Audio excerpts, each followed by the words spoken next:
Well, have I got a treat in store for you? So, welcome to day 5 of week 5, the wrap up project for AutoGen Week in the form of the Agent Creator. And, well, let me tell you about this project. It's going to be quite quick, but it's going to be fun. So look, this is the big idea. It's one of these things that has pluses and minuses. It's a bit of an out there project. Look, first of all, this is designed to be primarily educational. So this is here to teach some of the innards of what you can do with this kind of framework and use AutoGen in a different way. So something that's different, unlike anything else that we've done. Secondly, it's entertaining. This is something that should be intellectually entertaining. This is quite out there. And on that front, it's an edgy idea and thing to try with. And it's very in vogue in terms of thinking about autonomy, agency, and so on. But those are the 3 pluses. There are also 3 minuses. It's not particularly commercial, so I do like to focus this whole course on commercial benefits. There is a twist that there is something a bit commercial about it, as you'll see, but it's a bit of a side benefit of it. It's unreliable. The project that we're about to do, by its very nature, is something that may sometimes fail. And also it's unsafe. So we are going to be building something that's going to be creating and running Python code, and it's going to be doing so in a generally without guardrails on, which means you have to run this at your own risk. Take whatever precautions you wish.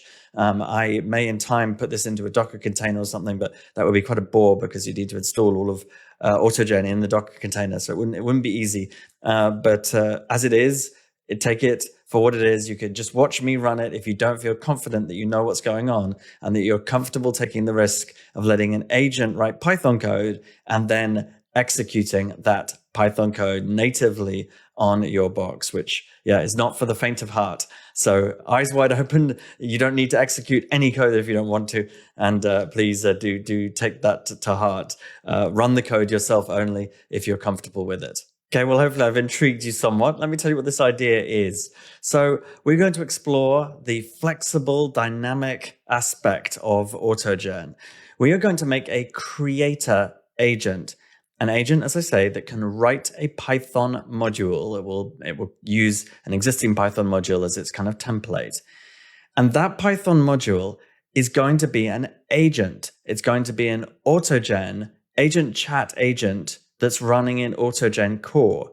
So we're going to build an agent that can write a Python module of an agent. It's going to create an agent and it's going to change it so that the Python module it makes is something new, a different agent that doesn't exist. And then the creator agent is actually going to register its creation with the distributed runtime with AutoGen core. In other words, dare I say it, it's going to kind of give, do I say give birth? It's going to instantiate this agent. It's going to, let's get technical. It's going to instantiate the agent. It's going to be a running agent that was created by the creator agent. And it's also, as part of writing this agent based on the template that we'll use, its agents are going to be able to message each other. So it's going to be possible for agents to message each other and interact, these agents that have been created by the agent. Whew. And overall, they're going to have an objective of coming up with business ideas, commercial ideas for putting agentic AI into practice to make money. So there is a commercial angle subtly, because the overall objective of our team of created agents is to try and make you money by coming up with ideas. And of course, you can shift the overall objective. You can make it something different, or maybe not money with agentic AI, but how to make a quick buck in some other way. You can assign it some other task and let it think. But the idea is that you can spawn this army of agents that can think about something and interact with each other. And you can help plant the initial seed and then see what happens. And as part of the educational aspect of this, we're going to be heavily using asynchronous Python. It would be quite a drag if this thing had to happen in a serial way, with each agent being created and then messaging the others one by one. That would take quite a long time. But no, we're going to use async.io to make sure that things fly. And so with that introduction, let's get to the code. Okay, so here we are back in Cursor, going to the 5th directory where there are a few things for me to show you. So where to begin? I am going to begin by telling you about agent.py. So agent.py is like our template. This is a file that we are going to give another agent and ask it to use this as its model, as its example, and to take this as a template and to make other agents like this. So it is quite simply, it's like a prototype. It is the prototype that will be used. We will clone it and make various versions of it, or we won't, an agent will. So it does some imports. It has a system message. You are a creative entrepreneur. Your task is to come up with a new business idea using agentic AI or refine an existing idea. Your personal interests are in these sectors, and there's a couple of sectors. You're drawn to ideas that involve disruption. You are less interested in ideas that are purely automation. You are optimistic, adventurous, and have risk appetite. You're imaginative, sometimes too much so. Your weaknesses, you're not patient, can be impulsive. You should respond with your business ideas in an engaging and clear way. And you can see at the top here, there's a comment. Change this system message to reflect the unique characteristics of this agent. And then here, this constant, chances that I bounce idea off another is 0.5. And here it says, you can also change the code to make the behavior different, but be careful to keep the method signatures the same. Okay, so far so good. And this agent that is going to be cloned, it has an init method, which just simply sets GPT-4o mini with a temperature, make it a bit random, 0.7. And of course, it creates a delegate, which is an assistant using that model client and with this system message. Okay.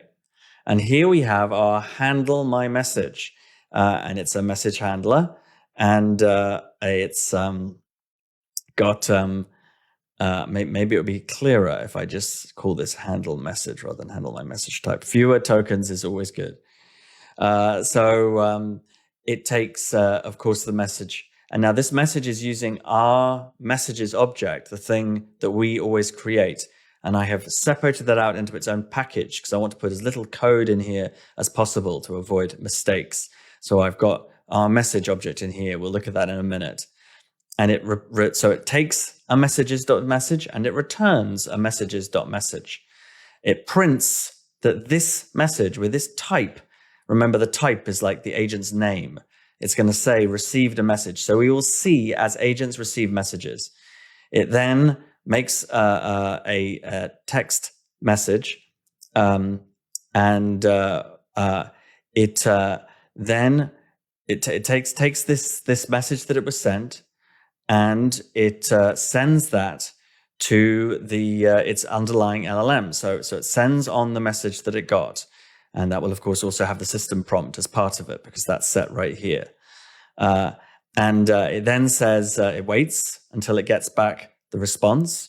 It takes from the response, it makes that its business idea because it's asked to come up with a business idea. So what comes back from the delegate will be a business idea. And now it picks a random number and sees it. It basically figures out if in this case, this random.random gives you a number between 0 and 1.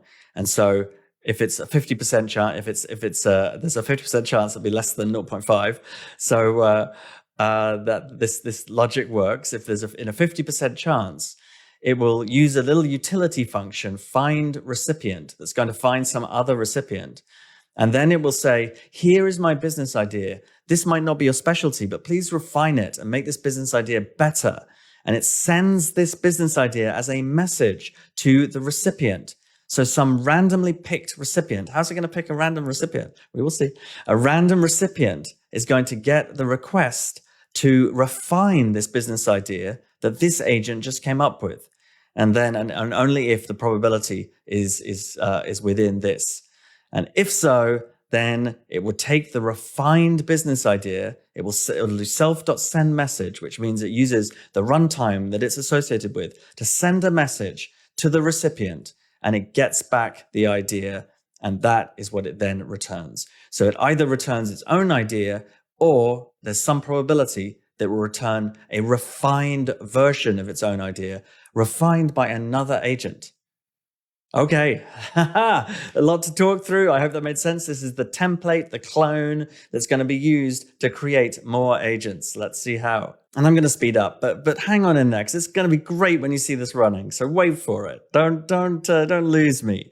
I'll just quickly show you the messages. This is the messages package, and it has that same data class that we know of. And then it has some code to deal with this find recipient, find another agent that will message. And how does it do that? Well, it's super hacky, but basically, as the clones start appearing, the clones are going to be named Agent 1, Agent 2, Agent 3, Agent 4. And so it basically just looks in this directory to see what other agents have already existed. And if it finds one, it returns a randomly selected other agent. And there's some chance that we'll return the agent itself. The agent might talk to itself. That maybe I should solve. I should fix that and not let it talk to itself. But I thought, whatever, it doesn't matter. So right now it might talk to itself as well. Okay, so then the where life gets interesting is creator.py. Creator is the agent that creates and spawns agents. And I'll let you look through this, but basically the system message says just what you would think. You're an agent that can create other agents. You receive Python code and you create, that uses AutoGen core and AutoGen agent chat. You should use this template to create a new agent with a unique system message. You can choose to keep the overall goal the same or change it. You can choose to take this agent in a completely different direction. This is the part that's both edgy and risky. The only requirement is that the class must be named agent, and it must inherit from rooted agent, and it must have an init method. Respond only with Python code.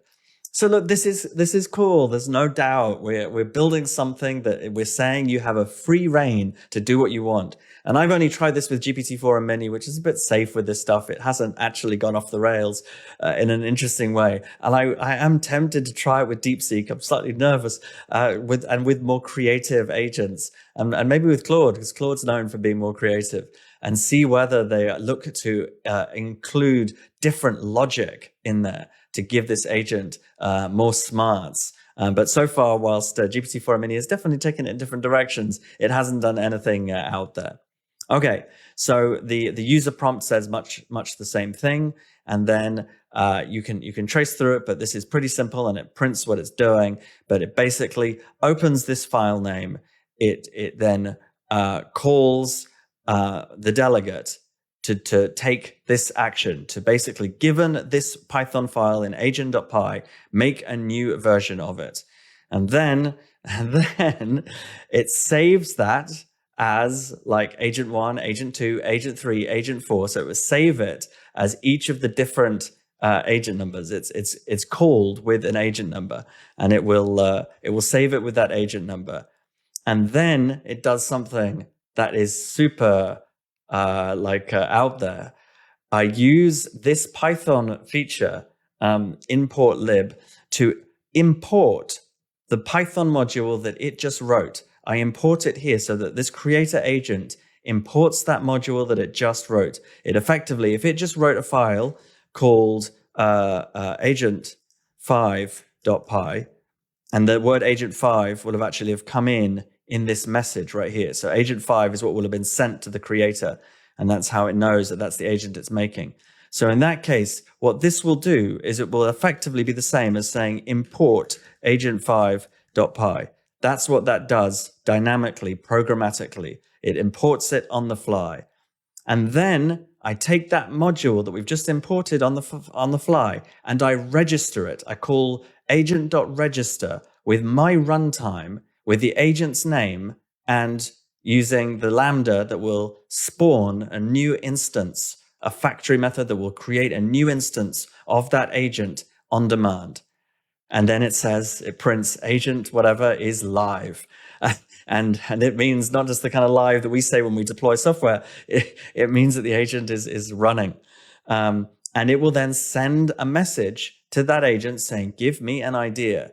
And that will then trigger, that agent will then get that message, it will process it, it will work on an idea, and potentially, if the probability meets that criteria, it will then send on its idea to another agent that it will find in the directory, and ask the other agent to add feedback to it.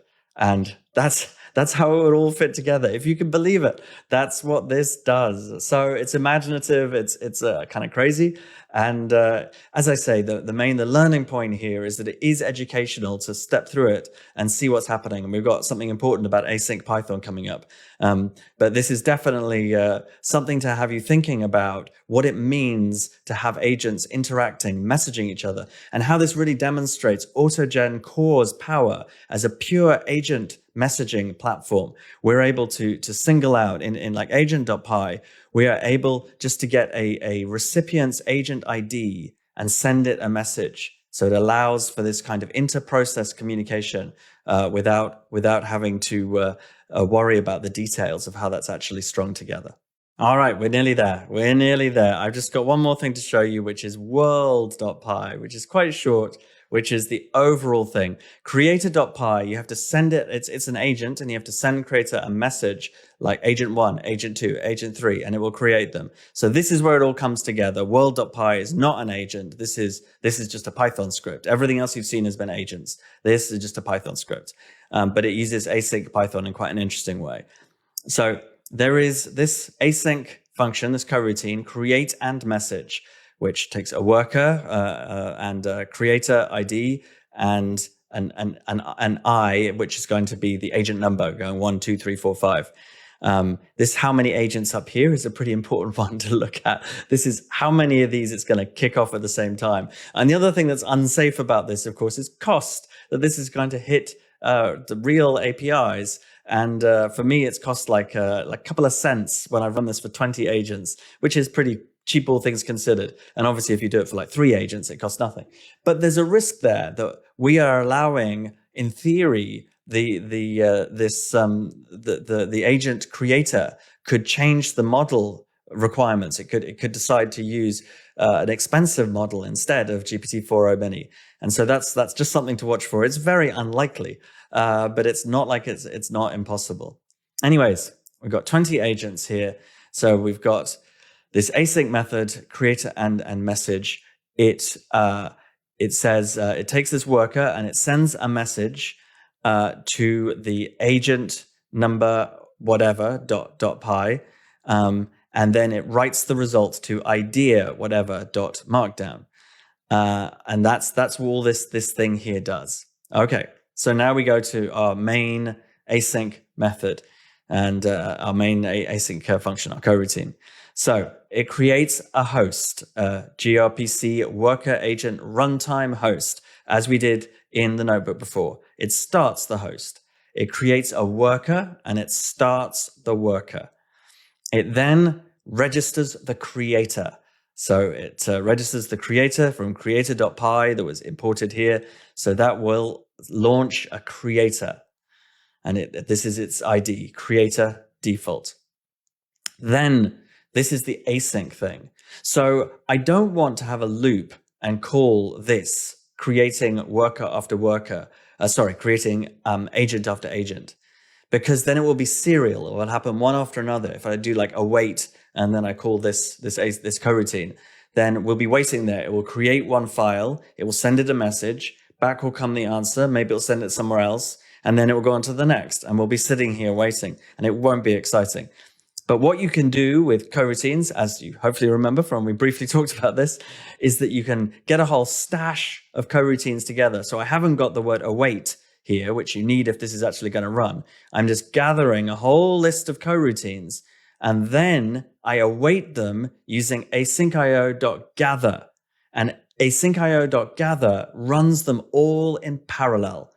And as hopefully you remember, it's not like multi-threading. They're not going to be actually running on different threads, like with the CPU chopping between them, but rather they're running in the event loop. That's how async.io Python works. They run an event loop so that every time it's waiting on OpenAI, which means it's waiting on a network connection, another one can be running. And that means they all get to run at the same time. And as long as I stay within my rate limits with OpenAI, we'll be able to run plenty in parallel. And so it does all of that, and then at the end it stops, and any exceptions it will print them. And that's it. This is, by the way, how you run async Python from the command line or from a Python module. Your main file needs to do this, which which initiates an async IO event loop and then runs your async method, your coroutine. So that is how it hangs together. And I do believe this is it. I don't think I've got anything else to show you. I think you've seen everything. You've seen agent, which is the prototype, the thing that gets cloned. Creator, which does the cloning agent by agent. It's called one by one. And world.py is not an agent. It's just Python code, which will orchestrate, which will launch the whole process running. Okay, all that remains to do is to actually show you this thing working. Let's see if it does work. See you in a sec. Okay, let's give this a whirl. So we'll bring up a command line. We'll make it nice and big so we see what's going on. We will go into the 5th directory, and now we don't say Python and then a module, but rather we say uv run, and then world.py is our script that will call creator 20 times for 20 different creations. You're expecting to see Python modules appearing over time as it builds the Python agents, and then you should see ideas starting to appear as well after the conversations have happened. It might take a bit of time. We'll see what happens. Do you think it's going to work? Some problems, some messages about threads and gRPC. I don't know what that's about, but it doesn't seem to stop it. And then off it goes. And you will see that it says agent 16 is live, agent 17 is live, agent 9 is live. Lots of things going on. And now you'll see messages going between agents and lots of stuff here. Let's take a look at some of these agents. You'll also start to see ideas are appearing here. We look at these agents. Here is a tech-savvy innovator in the field of entertainment, gaming, film, and virtual reality. 0.3 chance that he speaks to someone else or she, and a 0.8 temperature. Let's try this one here. It's also another, this one is futuristic technology solutions, very short system message. 0.8, 0.4. 16, finance industry, this one. Innovate within the finance industry, fintech, e-commerce, and digital transformations. I wonder what this one will be. Agent 16, we should go and look at idea 16. It's already finished. There are 20 ideas, so it's very fast, and that's the great thing about this. We just created 20 agents. They just came up with ideas. Many of them will have had conversations. It all just happened while you were watching. And I do hope that this was worth your time investment for this, and that you see the, as I say, the entertainment value and the educational value of going through this. Let's take a look at Agent 16 and see the financial services ideas. Let's open a preview, and let's get rid of this. Oh, and the fact that we've got this, I absolutely love the vision behind FinBuddy. This thing at the top here tells us that this is that this was sent to another agent for feedback. At least one agent added feedback to this. So this went through a couple of people. So I absolutely love the vision behind FinBuddy. It's a powerful concept with the potential to make significant impact on financial literacy and accessibility for underserved communities. Let's refine it and elevate the idea even further.